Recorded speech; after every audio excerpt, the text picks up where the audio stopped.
Daniel Alfaro ha sido ministro de Educación y nos puede ayudar a todos los padres de familia a tener una mirada especulativa, por cierto, porque no hay certidumbre de absolutamente nada en medio de la pandemia, de lo que podría suceder en el año escolar 2021.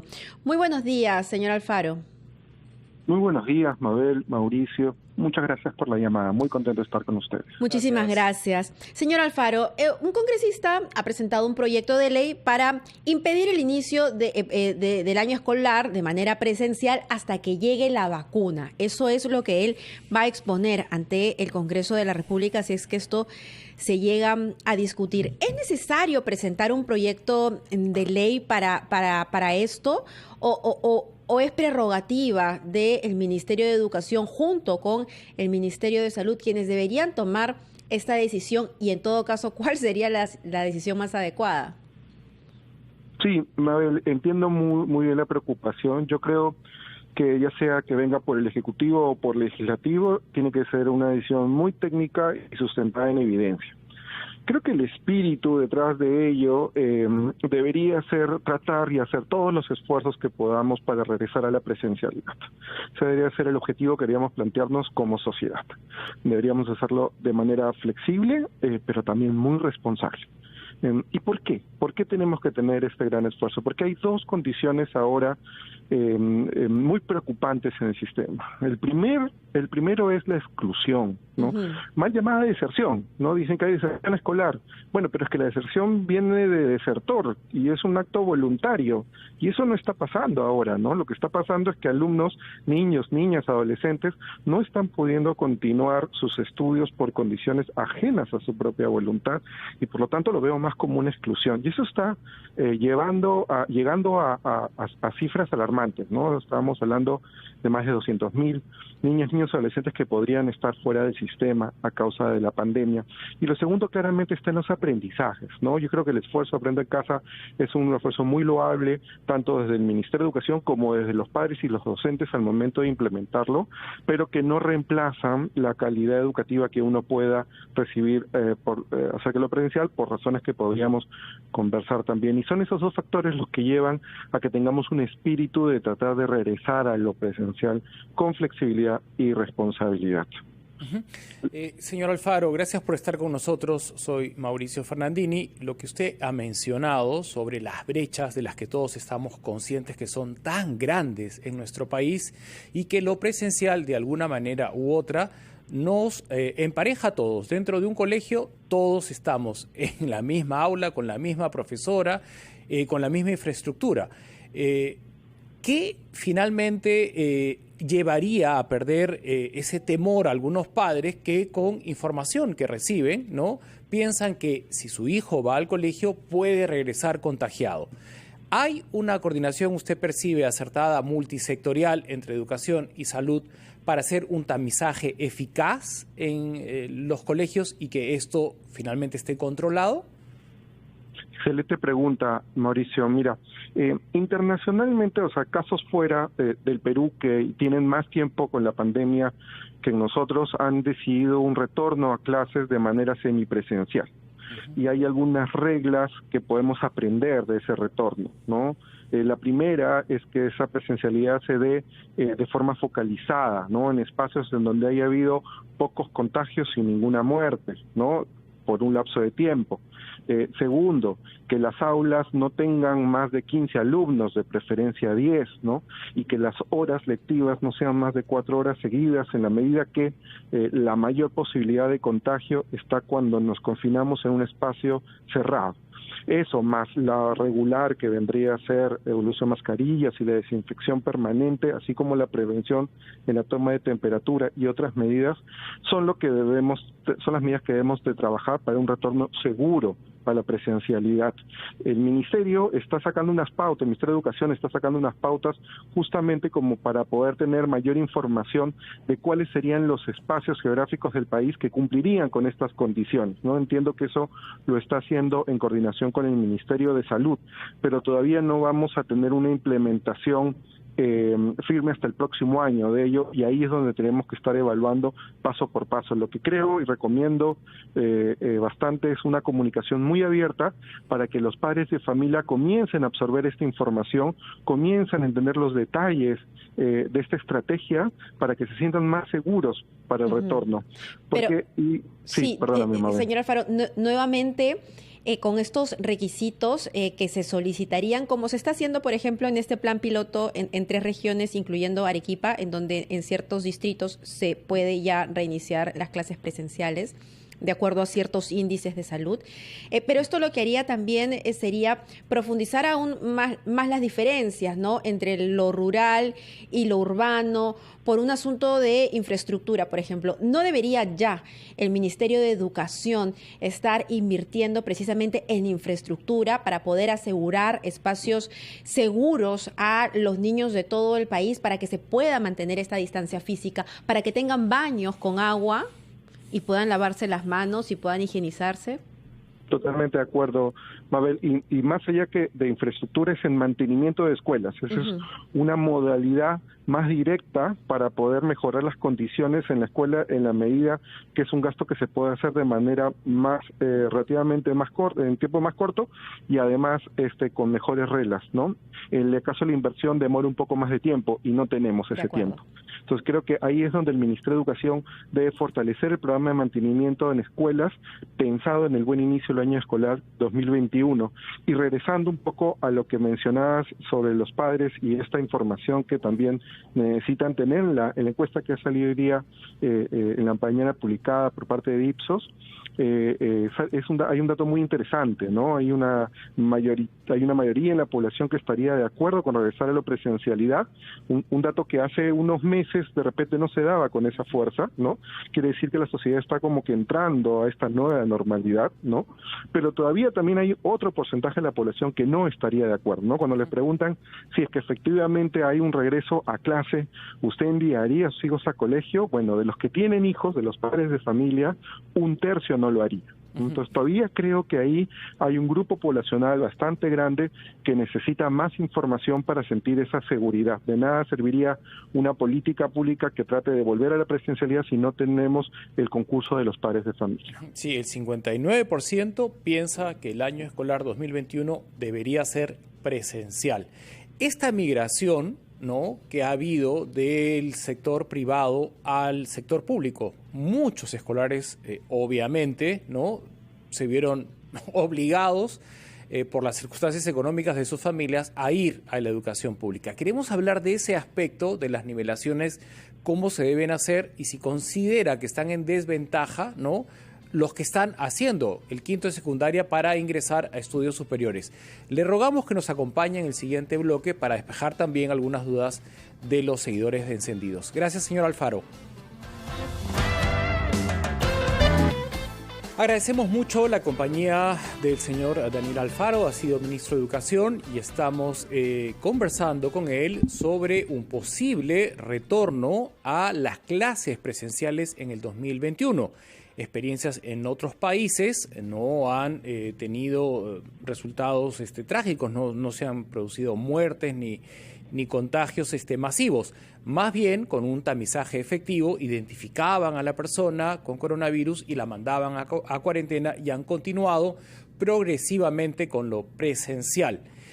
Siendo él un exministro y un experto en la materia, quisiéramos, antes de seguir conversando, determinar con mucha claridad si usted es un convencido que lo virtual es complementario de lo presencial, que una buena educación, la que te hace un ser libre, competitivo y que te puede insertar en un mercado laboral en óptimas condiciones, necesariamente va a seguir siendo presencial con complementos virtuales. ¿O usted piensa que una educación de calidad se logra siempre, única y exclusivamente a nivel virtual?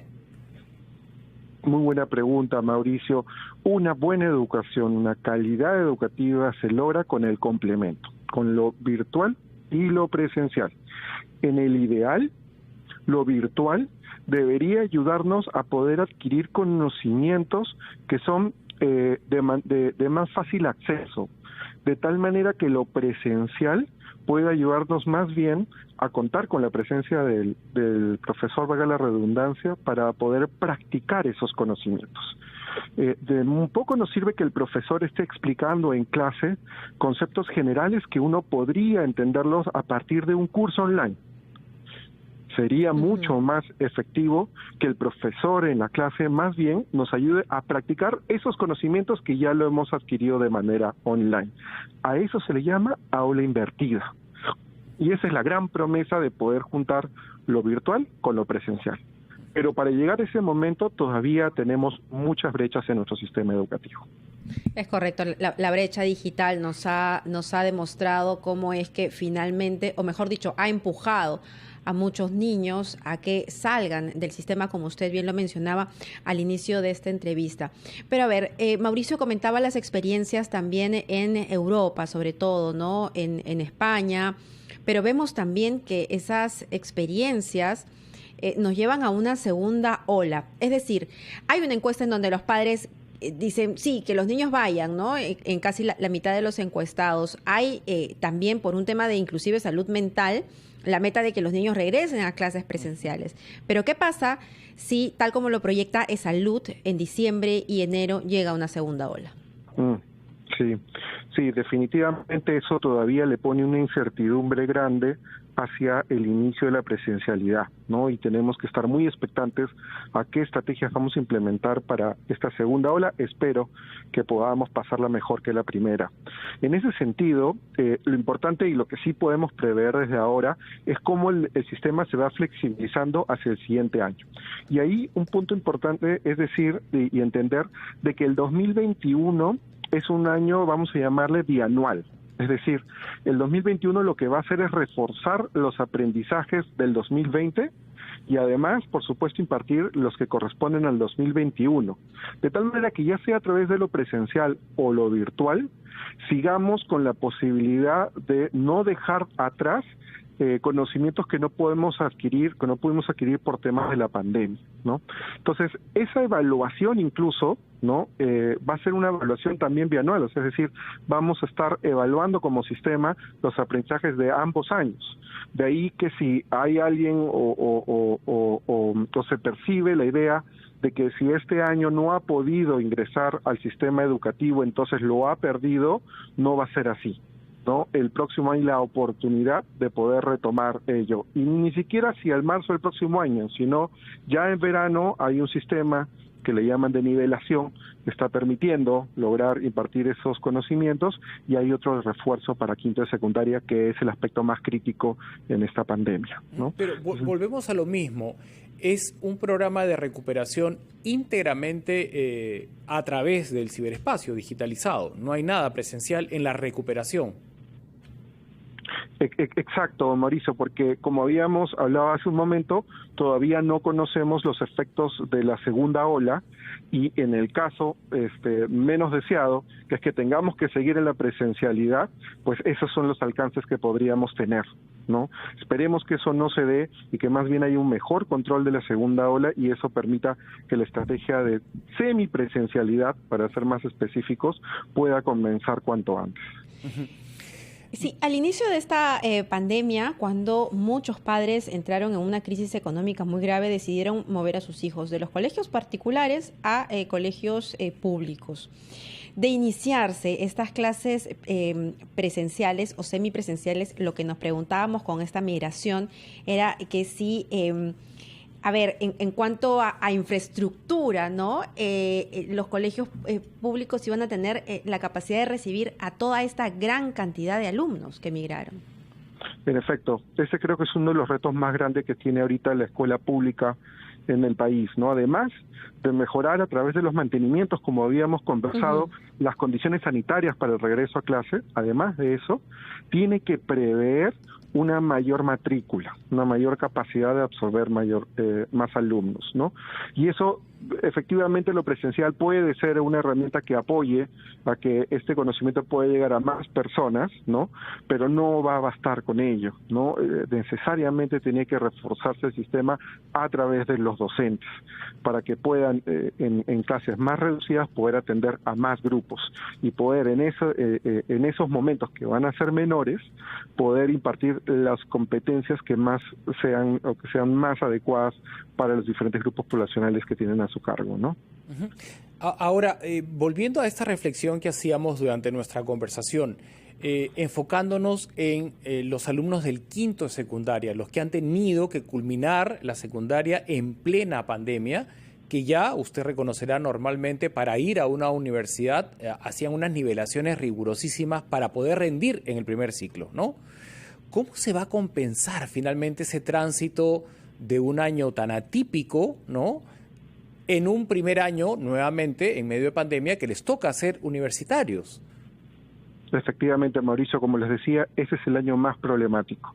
Primero, porque cuando un alumno de, vamos a llamar, colegio público, trata de acceder a una vacante en alguna universidad o instituto, compite con alumnos que de repente han tenido mejor acceso a la educación por diferentes razones. Entonces ya hay una brecha, ya hay una desigualdad, ¿no? Si a eso le sumamos además de que los colegios públicos son los más golpeados por la pandemia, entonces la desigualdad crece, porque entonces este alumno va a tener menos probabilidades de ganar esta vacante dentro de la universidad o instituto, ¿no? Entonces la desigualdad crece. Y este es el punto de dolor más grande que tenemos, digamos, en el desarrollo de nuestros ciudadanos a lo largo de su vida, porque ingresar a una educación superior, actualmente 3 de cada 10 alumnos de secundaria lo hacen, trae consigo una serie de beneficios para el desarrollo personal y de sus familiares, ¿no? Entonces truncar esa posibilidad es muy perniciosa para las personas y sobre todo las que tienen la mayor necesidad de acceder a ello, porque de eso va a depender la posibilidad de que puedan mejorar el bienestar suyo y de sus familias. Y ahí hay otro tema que salta un poco, no saltó a la educación superior, ¿no? Que también hay una preocupación ahí con respecto a cómo se están llevando las clases. Si bien en la encuesta de la mañana habíamos visto que había una mayor disponibilidad de la educación superior a regresar a clases, ¿no?, todavía también hay un grupo que sigue lo presencial y hay otro grupo que ha tenido que dejar, mayormente por condiciones económicas, los estudios. Pero ahí quería acotar algo. En la educación superior es más importante la presencialidad, sobre todo para los institutos superiores tecnológicos y los CEPROS, ¿no?, los centros de educación técnico-productiva, porque ellos tienen mucha práctica, ¿no? Ellos hacen carreras que se necesita de la práctica con maquinaria, con instrumentos de diferente índole para poder aprender las competencias necesarias. Entonces, ahí también hay otro estrés, ¿no? Pasando un poco lo de quinto y secundaria hacia la superior, ahí también hay otro estrés en todas estas personas que han dejado de estudiar. Sí, me van a matar porque nos tenemos que ir a la pausa, pero creo que esta pregunta también es importante porque hemos hablado de los alumnos, de los padres, pero veamos a ver a los profesores, que en estos momentos están al 100% porque las clases son virtuales, pero en caso de que se inicien clases presenciales o semipresenciales, hay muchos profesores que no van a poder ir porque tienen algún tipo de preexistencia o condición que los hace más vulnerables ante el COVID-19. Eso también se debería prever por parte del Ministerio de Educación, porque al final regresan los alumnos, pero no hay suficientes profesores. Totalmente. Los profesores deberían estar en la primera línea de recepción de vacuna tan pronto la tengamos a disposición, número 1. Número 2, sí se tiene que hacer una buena organización de cómo distribuir esas horas lectivas de los profesores de acuerdo a sus condiciones de comorbilidad frente a la pandemia, ¿no? Y tercero, entender que si bien el contagio, el virus es muy pequeño, casi inexistente entre niños y niñas, sí tiene un efecto hacia los adultos, en este caso los profesores. Entonces el sistema tiene que velar con ellos y darles la seguridad del caso para que puedan retornar a clases. Nos deja con el titular: en busca del tiempo involuntariamente perdido. Creo que Estado y ciudadanía tenemos que sacar fuerzas donde no hay, creatividad, ingenio, y no permitir que estas brechas sigan aumentando en medio de una pandemia. Gracias, señor Alfaro, por participar en Encendidos. Muchísimas gracias. Muchas gracias a usted.